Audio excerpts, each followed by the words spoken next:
welcome speech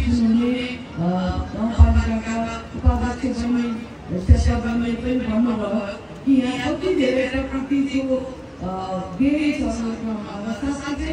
एकदमै सुन्दर म यहाँ बस्दै मैले फेसबुक खिचेर मेरो परिवारमा पठाएको उहाँले यहाँ कस्तो राम्रो ठाउँ रहेछ भनेर इमिडिएटली काटिनु भयो तर यहाँ आउने बाटो यहाँको अझ पनि इन्फ्रास्ट्रक्चर बन्न धेरै बनिसकेको छ तर अवश्य यो एउटा अन्तर्राष्ट्रिय रूपको चाहिँ तुलनामा बन्न बाँकी रहेछ जस्तो लागि अवश्य पहल गर्ने छु र यहाँ आउनु भएको साथीहरूलाई म यो पनि भन्न चाहन्छु कि यो देशले धेरै ठोक्कर मारेको छ र यो देशले ठोक्कर मारेको कुरा हामी सबैलाई थाहा छ तर त्यही पनि महिलाले भिडियो निकाल्ने जस्तो कार्यहरू हुन्छ यहाँ के पनि भएको छैन भन्ने एउटा भाष्य निर्माण गरेर कुनै राजनीतिक शक्तिले आफूलाई अगाडि बढाउन खोजिरहेका कुराहरू हामीलाई सुन्नमा आउँछ तर के यो राजनीतिक उथलपुथल गर्ने समय हो अब हामी चाहिँ समृद्धितर्फ जाने होइन हामी यत्रो दुःख गरेर एउटा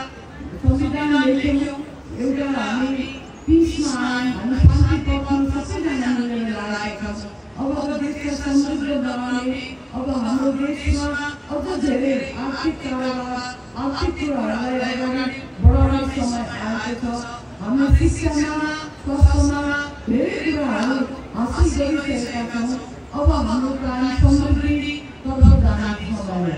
र यो समयलाई चाहिँ बेकारमा राजनीति जाने अब राजनीतिभन्दा पनि पहिला त हामी शान्तिपूर्ण राजनीति गर्ने हाम्रो ठुलो पार्टीहरू हामी पुराना पार्टीहरूको चलन छ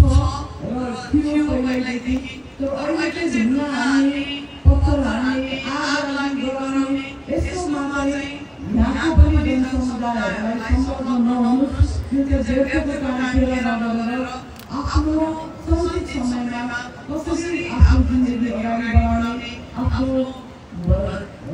फर्किने आफ्नो गाउँले आफ्नो बच्चाहरूलाई राम्रो पाठ कसरी पढाउने र राम्रो किसिमको एउटा शिक्षा कसरी दिने तर्फ हामी लाग्नुपर्छ जस्तो लाग्छ र यसमा मलाई लाग्छ कि हाम्रो सिन्धुपाल्चोकको जनताहरू जति पनि हुनुहुन्छ तपाईँले यसमा एकदमै राम्रो तरिकाले लाग्नु भएको छ यसलाई पनि म यहाँलाई धन्यवाद दिन चाहन्छु र अब म धेरै लामो भाषण गर्न मन थियो तर फेरि यहाँबाट काठमाडौँ पनि जानुपर्छ आजको कार्यक्रममा पनि पुग्नुपर्छ र यहाँ टाढादेखि आउनुभएको मिडियाका साथीहरूलाई पनि म धन्यवाद दिन चाहन्छु किन आधा दिन लगाएर यहाँ आउनुभयो यहाँ हामी सबै कुरा सुन्न आउनुभयो र यहाँको जाने सन्देश एउटा सकारात्मक सन्देश होस् भन्ने म चाहन्छु किन यतिका वर्षपछि एउटा सानो भवन र व्यवस्थित रूपमा हामीले बनाएका छौँ र यो भोटेपछि नगरपालिकाले चाहिँ अब अवश्य धेरै धार्मिक यात्रुहरूलाई र एउटा आफ्नो हेल्थ खोज्ने मान्छेहरूको आफ्नो स्वास्थ्यता खोज्ने मान्छेहरूलाई उहाँले चाँडै नै स्वागत गर्न सक्नुहुन्छ र यो नगरपालिकाको आफ्नो एउटा सोच पनि अवश्य बढ्छ भन्ने मलाई लागेको छ र फेरि अन्तमा यो हाम्रो नेपालको कुनामा आएर सीमामा आएर हेर्न पाएर र एउटा कति चाहिँ हामीले विकास गर्नुपर्ने रहेछ भनेर सोचेर जागरण गराइदिनु भएकोमा मलाई आज आमन्त्रण गर्नुहुने हाम्रो भोटेपछि गाउँपालिकाका अध्यक्षज्यू र प्रमुखहरू र हाम्रो माननीय